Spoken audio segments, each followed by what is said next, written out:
Welcome to Storycomic Presents, where we interview amazing storytellers and artists. This is episode 538. I'm your host, Barney Smith of Storycomic.com, and my returning guest today is Mark Bell, the writer and publisher behind Plague Doctor Press, and a returning friend of the show. Mark is back with his newest Kickstarter, S.P.I.R.I.T. 1 through 4, Mothman Needs Us. The series follows a group of teen girls who investigate the paranormal with scientific eye, the kind of kids who want evidence, not just spooky campfire stories. But of course, in a comic like this, sometimes the ghosts, monsters, and legends turn out to be very real.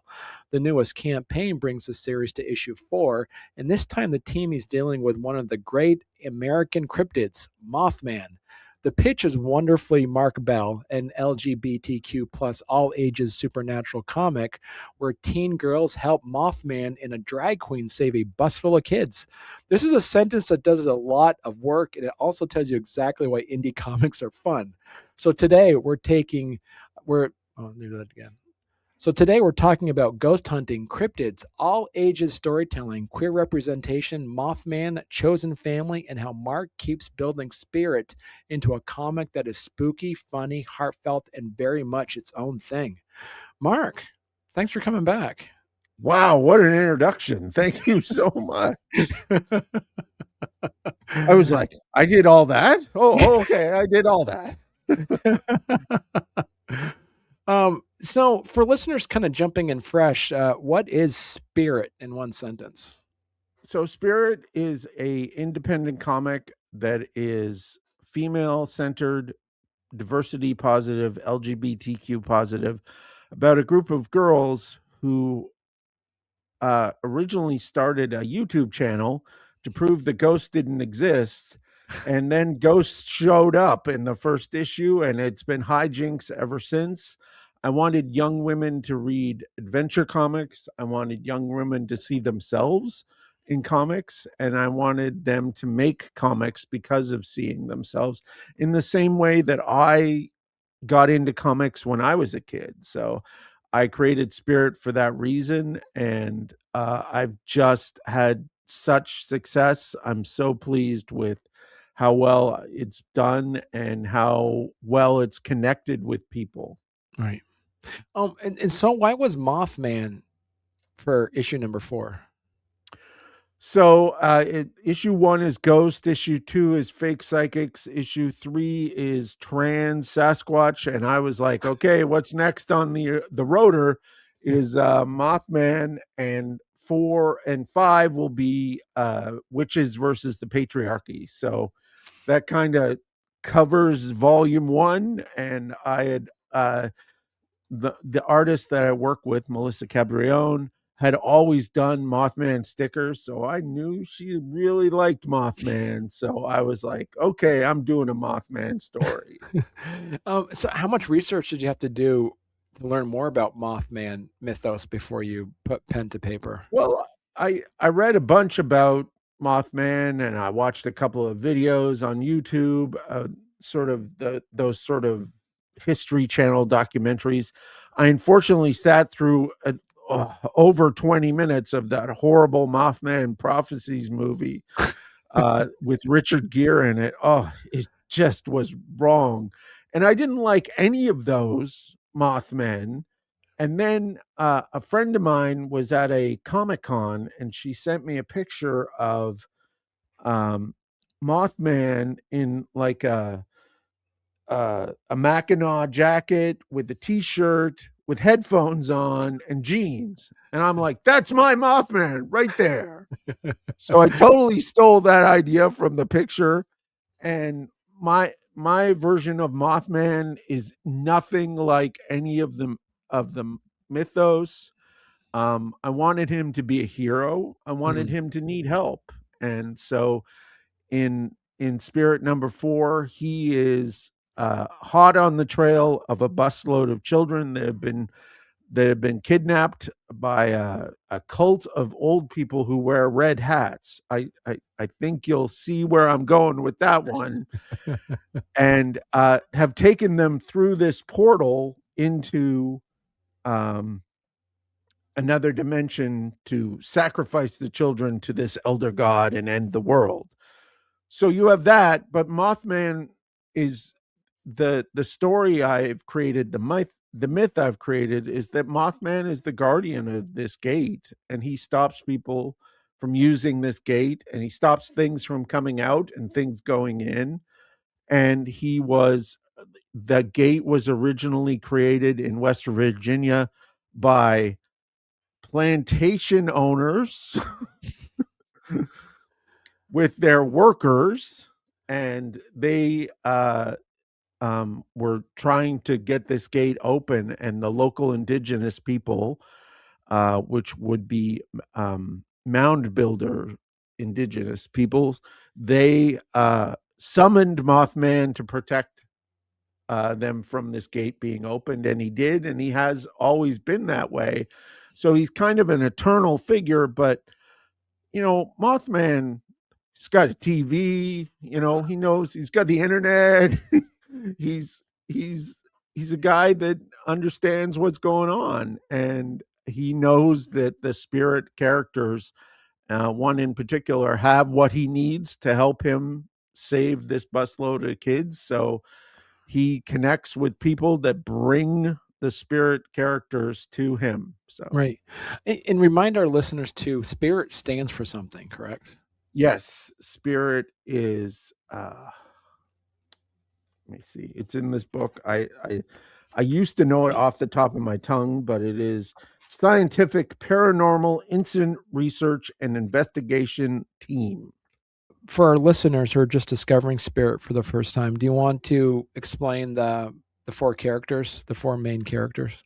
So I have four main characters. Mary, who is kind of the leader character, um, who is Hispanic. Ada, who is a person of color who is the most scientific. She is the person who challenges the most of our notions, and is less excited when supernatural things show up. Jane, who does the bulk of the filming, and Ash, who is the newest member of the team. And so, so you seem to have like different characters they interact with. Like in issue 3, it was Sasquatch. Issue 2, it was fortune tellers. Right, it was fortune tellers in issue Yeah, 2. But yeah, issue 1 was a ghost. Did you Were you able to pivot personalities of the supernatural encounters with a specific protagonist to had changed the spotlight from issue to issue? totally.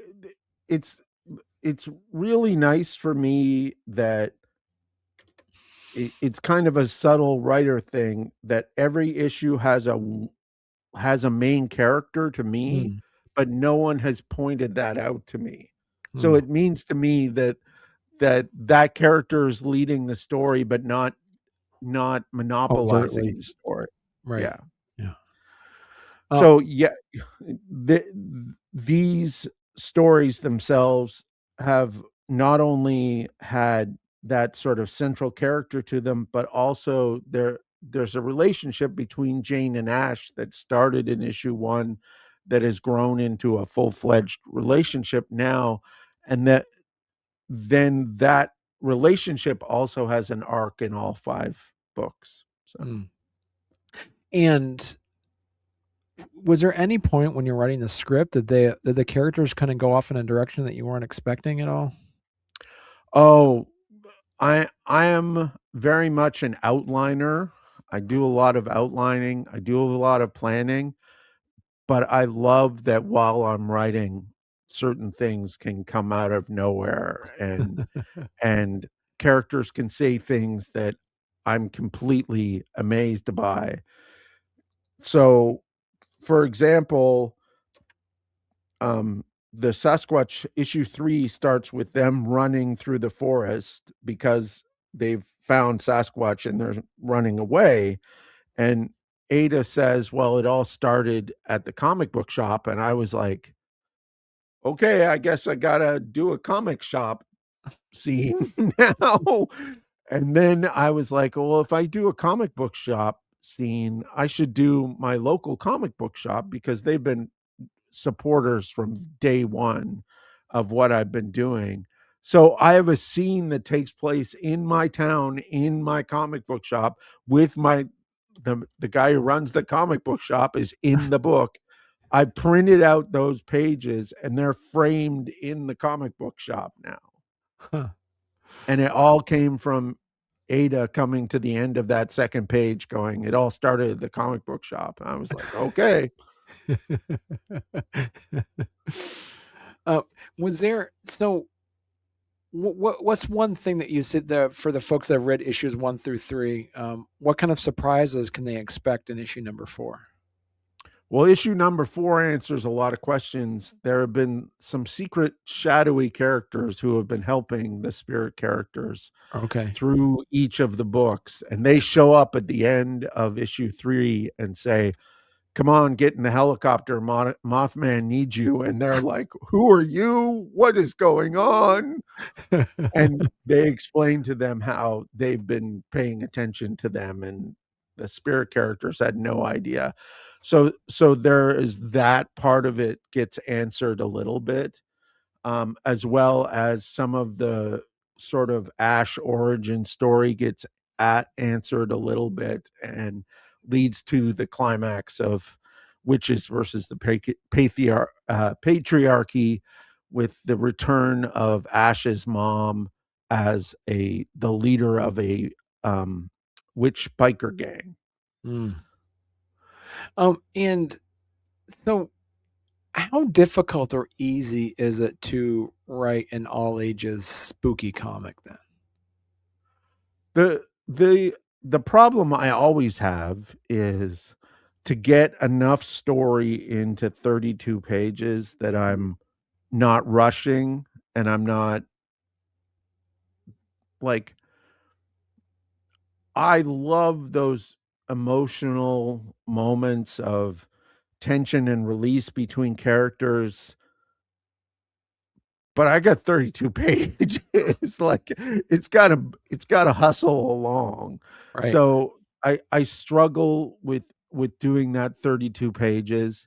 Um, a little outlet of that is you write a bigger story around the individual stories. I always wanted that you can pick up a spirit comic and read from the beginning to the end, and you get a whole story. You may not get every little bit of it, but you get a whole story in that, because I think that that works as a adventure format. I think long-term adventures are difficult to be sustainable. Mm. So then in terms of all ages, one of the things I always started with was I wanted a female-centered comic. Um, and so one of the things I always did in addition to that was I didn't want dudes in their underwear beating each other up to solve problems. Now, Right. I love my Batman and Daredevil comics, and I buy them every month, and I'm totally enraptured by them. But I wanted to do something different and give especially young female readers something different. So I'm always like, well, how can you have excitement and um, conflict without physical conflict or without danger, Mm. you know, you know. And so for example, the big bad in this, the big bad is really the cult and the cult leader, but the elder god that they're trying to sacrifice the children to, they he's kind of cartoony, Mm. and that kind of helps with it, Right. because I don't want to do something that scares people, but I like that challenge. In Strange Ranger, my other title, I take real life ranger issues and sort of exaggerate them and make them easier to understand for an all ages audience. So in the first issue of Strange Ranger, I deal with a missing child. Like that's a sad thing and it's upsetting. But you know, this is Scooby Doo. Everybody's happy at the end, and Right. it may not be a perfect ending, but it is resolved to the protagonist's benefit. Mm. Well, hey there. If you're enjoying our podcast, don't forget to subscribe on YouTube or leave us a 5-star review on your favorite podcast platform. Your support means the world to us and helps us keep this show going. We love hearing from you, so any feedback is welcome. And thank you for being a part of our podcast family and for all your support. It truly means a lot to us. Now, is issue 4, is this a good launching point for people to discover Spirit, or they should read issues 1 through 3 first? Well, they can read issue 4. You can enter at that point in time. And actually, one of the things that I'd done this year is I took 1, 2, and 3 and put it in a trade. Okay. So now you can get 1, 2, and 3 together as a trade plus 4 for a reasonable amount of money and be caught up. And I wanted that trade because you know what it's like. Right. It is hard for an all ages book that's just a floppy to get into libraries or other comic book shops that I can't visit. Right. So the printer I used said, because I went to them, I talked to the printer and I said, I really wish you guys could do small runs of trades because then it's not a huge economic hardship for me to make a trade, but I can get it in some places that I wouldn't normally get the book in. And they were like, oh, we do small runs on trades. You can do up to 1, as little as 1 now. I'm like, what? This changed. So I did a simple run of 25 of these things, and they arrived, and my wife looked at them and goes, you need to order more right now. I'm like, what do you mean? She goes, you have a library show. I had the Ann Arbor Comic Arts Festival, my favorite show. I had that like 2 weeks later, and I sold 10 of them there.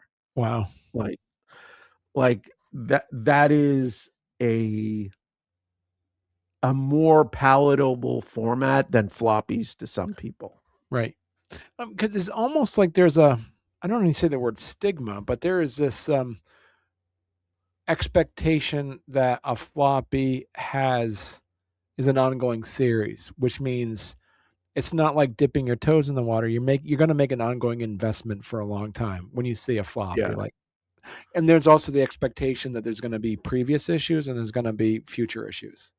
So, yeah, I think you're totally right. And eventually, so this trade, I won't expand it after 4, but I will expand it after 5 to be all 5 issues in one trade. Mm.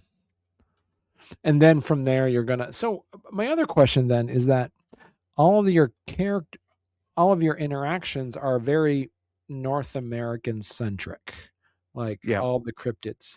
Is that based off of just the interaction that your protagonists are just defaulted to have, or is this more that the bigger, more well-known cryptids have already been overplayed, like werewolves and vampires and whatnot? Well, I got to tell you that so Spirit 1, 2, 3, 4, and 5 will be their junior year of high school, and the next installment after that will be a full graphic novel, which will be their senior year. And you don't know where they're going to end up in that situation. Okay.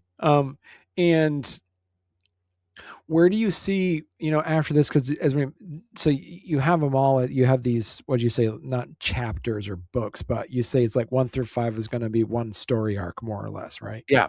Volume 1 is what I call it. And how many volumes are you like have outlined already that you're what you'd like to So do? I've outlined the first volume and then the senior year of Spirit. I've outlined 4 issues of Strange Ranger. So when I do Strange Ranger 3 in the fall, it'll be almost the Strange Ranger books are summer, spring, winter, fall. Okay. Well, no, whatever order it goes in. Um, that's a whole year, and that's her first year working, and if that's successful like it should be, I'll probably do a graphic novel that is her second year of working. But then I'll be publishing comic books for almost 10, 12 years by then. i I might be an old man by then. What? And Well, I gotta say though, Mark, is like compared to some other guests I have on, you have a really good cadence and rhythm that you're putting these out. So it's not. Some people say it takes them a year, a year and a half to do a comic, and then all of a sudden they said, "Yeah, I'm gonna do 40 issues." I'm like, "So you're gonna do it for 60 years?" Like, I didn't even think about that. Yeah, that's a long time. But you have a good rhythm that you're doing with yours, and so you have a good interaction with you and your artist that you can seem to be putting them out in a good cadence.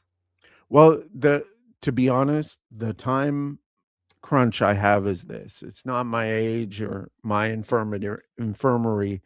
It is the success of my artists. Uh, so I work with Melissa Caprione on Spirit, and she's already done a Dark Horse graphic novel and has like 6 other jobs in the pipeline. So I'm like, okay, I need to get as much Melissa time as I can. And Janssen Carbonell does the Grand Spirit Strange Strange Ranger book, Ranger. and he was Ringo nominated last year and is already doing some amazing stuff this year of his very own. So I have a feeling that like I need to get these artists doing my stuff as soon as possible, because it's going to be like, oh well, you need to talk to my agent. Yeah, he's like, no, man, like we've been buddies for years. Why are you doing this to me? So that and I love that. I love that Melissa used her the dark in her Dark Horse submission. She had all the Spirit pages that she had done. Like that is quality work that Yeah, people in the publishing industry recognize. right. Yeah, and also too, there's and what I love about, and we're seeing this now, is that the idea that AI is going to take over artist jobs, and we're at that point where we can see, and you see it with like AI art. It's soulless art. Like you can tell there was no physical hand involved in drawing those images, and I just learned this too is that the reason why artists are going to stay extremely relevant during this whole AI bubble that we're in the middle of is AI art is non-trademark is non you can't trademark AI art. So Yeah. if you and so this is something that we warn comic book creators that are just doing AI art with their comic books is that you can do if you do that you it's not the issue that you can you're taking away jobs from artists. What's happening is like you just made a work that you can't trademark yourself because the AI art is non-trademarkable. I'm not interested in AI replacing artists. Right. It's just it's the art that and the people I work with surprise me every single time, and I love that. And they challenge me, and that we create something better because of it. And I like the writing part of it, so why would I give that over to AI? Right. Now, Yeah. if AI wants to, balance my books for my company or something, have on you, but I you're not touching the creative stuff. Right. Yeah, exactly. Now, so Mark, if people want to learn more about you and your work, where's the best place they could go to? So right now, Plague Doctor Press is the website, and I'm most active on Facebook and Blue Sky and Instagram. And if you look up Plague Doctor Press on all of those places, I'm freely available there. I don't like the website the way it is right now, and I'm going to be changing that over the next little while uh, because I don't like the sales model I have set up and things like that. Mm. So I'd rather do it through a couple of other services, and then I can streamline this website. It's not as streamlined as I would like. The best way to get ahead of everything is to, on any of those platforms, I have a sign up for my newsletter. I'm not like the AI generated newsletter. I only send it out once a month, and you get behind the scenes stuff and what we're doing and what's coming down the pipe and how we're doing on the Kickstarters that like. When I think it's really important that after a Kickstarter is when I really kick into communication Mm. regularity, so that Right. they know that their money is not disappeared. This is what we're working on this month. These are the pages that you can see. You can follow it along as much as you want as we're building it.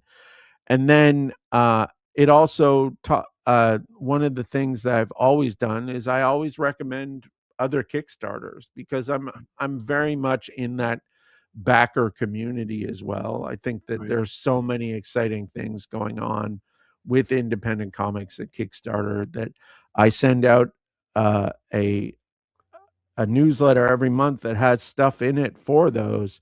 And even like it's for me, it's not a either or thing. Like I or you wash my back, I scratch yours.